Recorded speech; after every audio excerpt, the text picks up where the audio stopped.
It's been a while since I've addressed Jehovah's Witnesses Broadcasting Network, JW Broadcasting, so I figured we'd take another look at it. They've been going pretty hard at modifying people's personalities to be more useful to the group, so let's give it a watch. Let's get into it.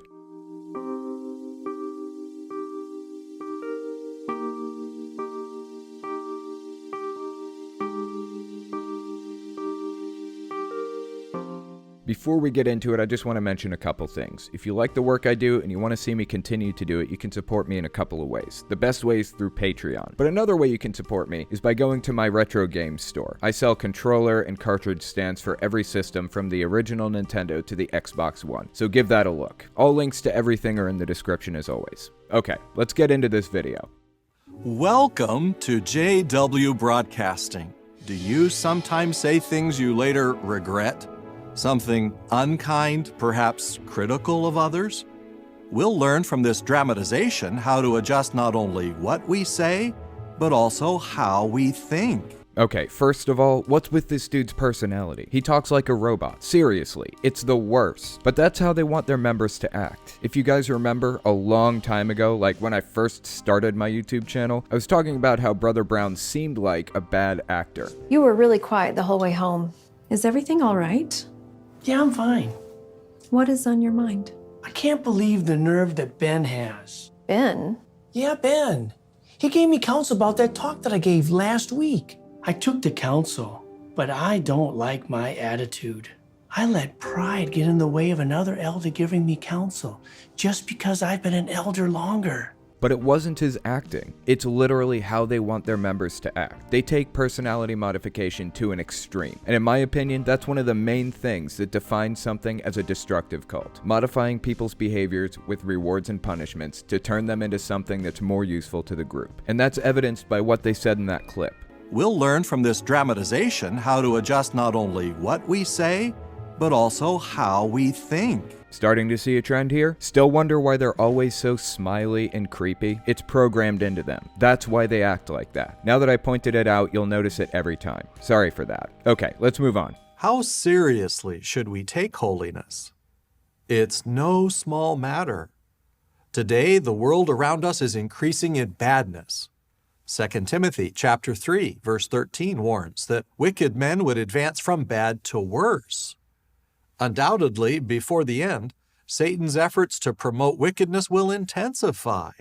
So we must intensify our efforts to be holy and reject all badness. I just want to address this claim that people are increasing in badness. I reject that claim. Jehovah's Witnesses are always fear-mongering about this. Let's just take a look at statistics from the 1800s when Jehovah's Witnesses were formed. Actually, the Bible students were formed in the late 1800s, and when the president of the Bible students did a hostile takeover of the Watchtower Society and its headquarters, he renamed the organization Jehovah's Witnesses. That was back in the 1930s. But for simplicity's sake, let's just look at the past 200 years. Now, I'm not really sure how you'd measure badness, quote unquote, but we can measure whether the world is a better place for more people now than it was back then. This chart shows that in 1820, over 90% of the world population lived in extreme poverty. There's a steep decline all the way through 2015. The percentage of people living in extreme poverty, while still way too high, is less than 20%. It's something we need to work on, no doubt, but the world is a better place now than it was in the early 1800s. As time goes on, things are not getting worse for people. We're more connected now than we have ever been as a species, thanks to the advent of the internet. People are receiving better education, and we've developed better medical treatments. The world is an objectively better place now than it was when Jehovah's Witnesses started. Don't get me wrong, the world has its fair share of problems, but I don't buy this whole the world is going down bit. They're just partly using this to make the divide between the outside world and their members even bigger. Let's continue.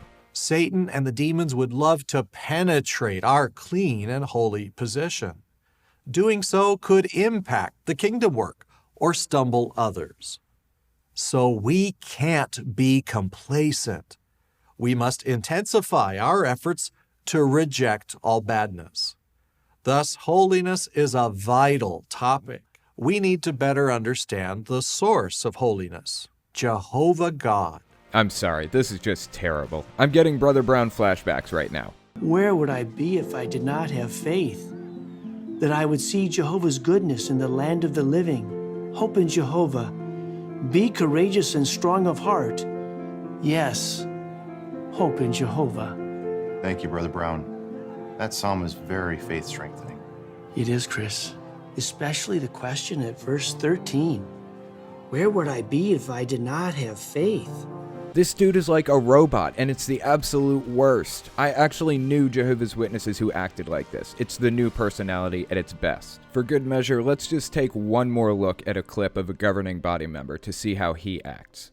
Young ones, build your future with Jehovah.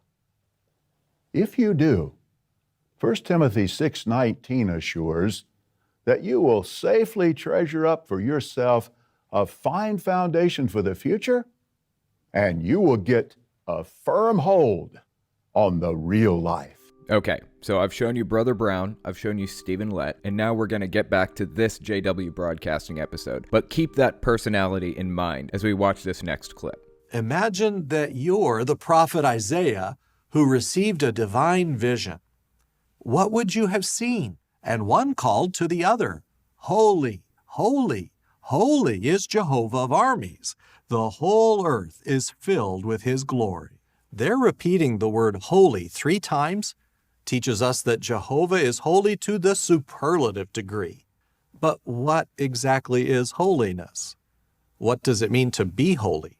Oh my god, are we just getting to this? How far in are we by now? This dude is ridiculous. But I wanted to highlight that part because it's showing their obsession with Bible numbers and math. I've talked about their whole 1914 teaching before, where they take verses from the book of Daniel, Revelation, and Numbers to come up with this number of 2,520 years, then start counting forward from 607 BCE, which they claim is when Jerusalem fell. It wasn't, by the way, but they count forward to 1914. Then we've got the second generation teaching, which says the end will come before the last person to get anointed before 1914 dies. Of course, that time is long past, so they revised it and came up with a new explanation for it. They're just obsessed with numbers and Bible math, and it's honestly ridiculous. This is just another shining example of it. God, I feel like that speaking technique they use is rubbing off on me. Okay, let's continue. They're about to define holiness for us. Let's see how they define it.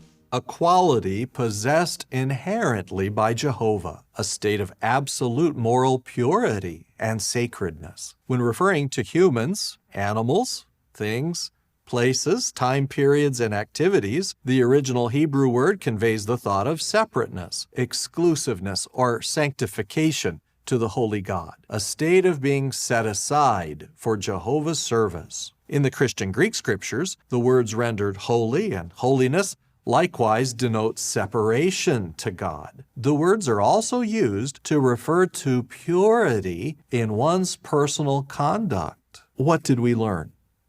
First, we're reminded that Jehovah is pure in the absolute sense.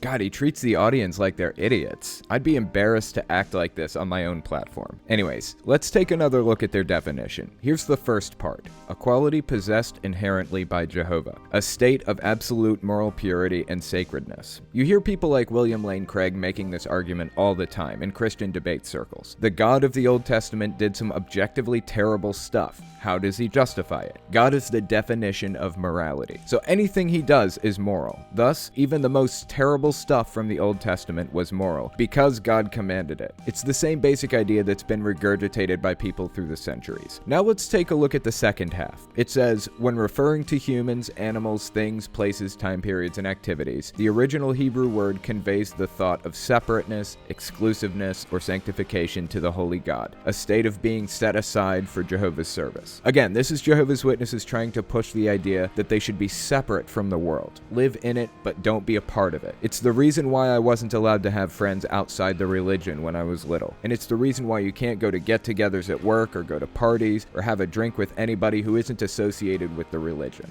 Let's continue. What does it mean that holiness is a quality that he possesses inherently? Consider the words human and imperfect.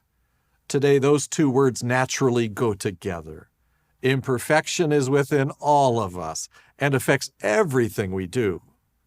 Now consider another set of words that consistently go together. Jehovah and holy. Holiness permeates Jehovah. So let me clarify the argument here. They're saying holiness is an inherent part of Jehovah, like imperfection is a part of humans. I don't really see how that illustration helps, like at all. To put it the way Christopher Hitchens said it, they're telling you that you're born sick and commanded to be well, even though they tell you there's no cure for the illness. I don't buy it. Let's continue.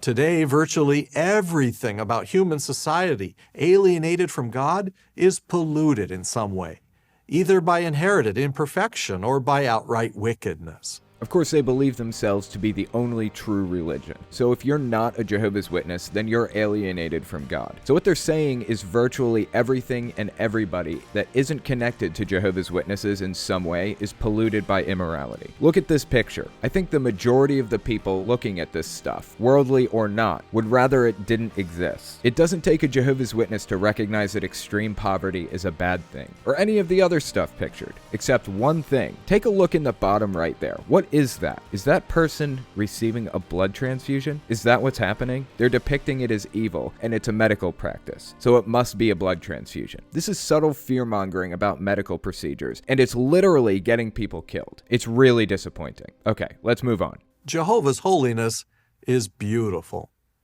Think about the physical world.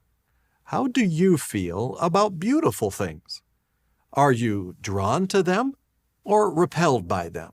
There he goes, treating the audience like they're fools again. I swear, sometimes I honestly don't even know where to start with this stuff. I watched this Mormonism video the other day with plans to debunk it, but when I got through it, I honestly had no idea where to start. I was just left there completely dumbfounded by the whole thing. Like, did they really just say that? How does the leadership even get to that point, where they believe that kind of thing? But it's so important to sit there, think it through, and address it anyways, because people are seriously fooled by this kind of thing. Anyways, that's all I've got for you. If you like what I do and you want to see me continue to do it, you can support me in a few ways. The best way is through Patreon. You can also support me through Teespring. I sell shirts and stickers and all kinds of other stuff on there. I also have a podcast where I say things that I don't feel I can say on my main channel for one reason or another. And finally, I have a store where I sell controller and cartridge stands for every game system from the original Nintendo to the Xbox One. So give that a look too. All links are in the description as always. Okay, thanks for watching, guys.